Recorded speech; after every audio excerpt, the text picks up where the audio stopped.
इंदूरच्या राजा रघुवंशी हत्या प्रकरणी पत्नी सोनमला अटक।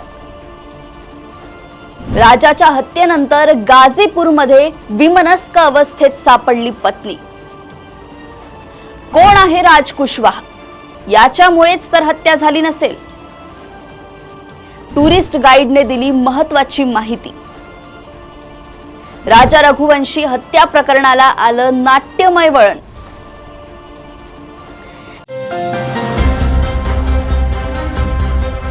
नमस्कार, देशोन्नतीमध्ये मी ऐश्वर्या शिंदे आपलं स्वागत करते। मागच्या काही दिवसांपासून इंदूरच्या राजाच्या हत्या प्रकरणाची देशभरात चर्चा आहे। लग्नानंतर हनीमूनला गेलेल्या या नवविवाहित जोडप्यातील पतीची निर्घृण हत्या झाली। त्याचा मृतदेह 2000 फूट खोल दरीत सापडला। मृतदेहाच्या बाजूला एक सफेद शर्ट होता। पत्नी गायब होती, तिचा शोध लागत नव्हता आणि आता या प्रकरणात अत्यंत धक्कादायक खुलासा झालेला आहे। मधुचंद्रासाठी शिलाँगला गेलेल्या राजा रघुवंशी यांची पत्नी सोनम ही पोलिसांना सापडली आहे। सोनम ही उत्तर प्रदेशातील गाझीपूरमध्ये आढळली। सोनम गाझीपूरच्या नंदगंज पोलीस स्टेशन परिसरातील एका ढाब्यावर आढळली आहे। मधुचंद्रासाठी गेलेल्या सोनम रघुवंशीनंच पती राजाची हत्या केल्याची माहिती समोर आली आहे। मेघालयचे मुख्यमंत्री कॉन्राड कोंकल संगमा यांनी याबाबत एक्स मीडियात पोस्ट केली आहे। कॉन्राड कोंकल संगमा यांनी त्यांच्या एक्स हँडलवर म्हटलंय की 7 दिवसात मेघालय पोलिसांना राजा हत्या प्रकरणात मोठे यश मिळाले आहे। पोलिसांनी मध्य प्रदेशातून 3 हल्लेखोरांना अटक केली आहे, तर महिलेने आत्मसमर्पण केले। आणखी एका हल्लेखोराला पकडण्यासाठी शोध मोहीम सुरू आहे असं सांगण्यात आलंय।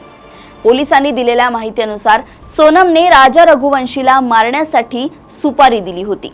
शनिवारी एका टुरिस्ट गाईडने माहिती देताना सांगितले की इंदोर येथील हनीमून कपल राजा रघुवंशी आणि त्यांची पत्नी सोनम मेघालयातील सोहरा परिसरातून बेपत्ता झाले। त्या दिवशी त्यांच्यासोबत 3 पुरुष होते। एका पोलीस अधिकाऱ्याने पुष्टी केली की गाईडने पोलिसांना ही माहिती दिली होती। 23 मे रोजी हे जोडपे बेपत्ता झाले होते, तर 2 जून रोजी राजाचा मृतदेह दरीत सापडला होता, तर त्याच्या पत्नीचा म्हणजे सोनमचा शोध सुरू होता। राजा रघुवंशी आणि सोनम रघुवंशी यांचे 11 मे रोजी इंदोरमध्ये लग्न झाले होते। ते 20 मे रोजी दोघे हनीमूनसाठी मेघालयला गेले।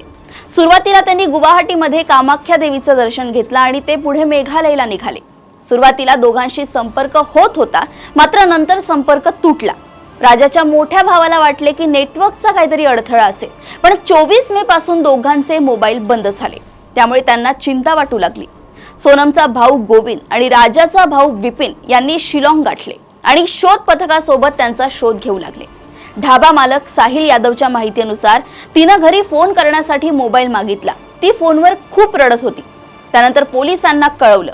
पोलीस तिला ठाण्यात घेऊन आले। पोलीस तपासात समोर आले की लग्नाआधी सोनमचे राज कुशवाहा नावाच्या युवकासोबत प्रेम संबंध होते, त्यामुळेच तिने राजा रघुवंशीच्या हत्येची योजना बनवली। सोनमनं सुपारी देऊन पतीची हत्या केल्याची माहिती समोर येत आहे। तिनं पतीची हत्या का केली? तिनं हत्येची योजना कशी आखली? हत्येत सहभागी असलेले आणखी लोक कोण कोण आहेत? याबाबत आता पोलीस तपास करतायत।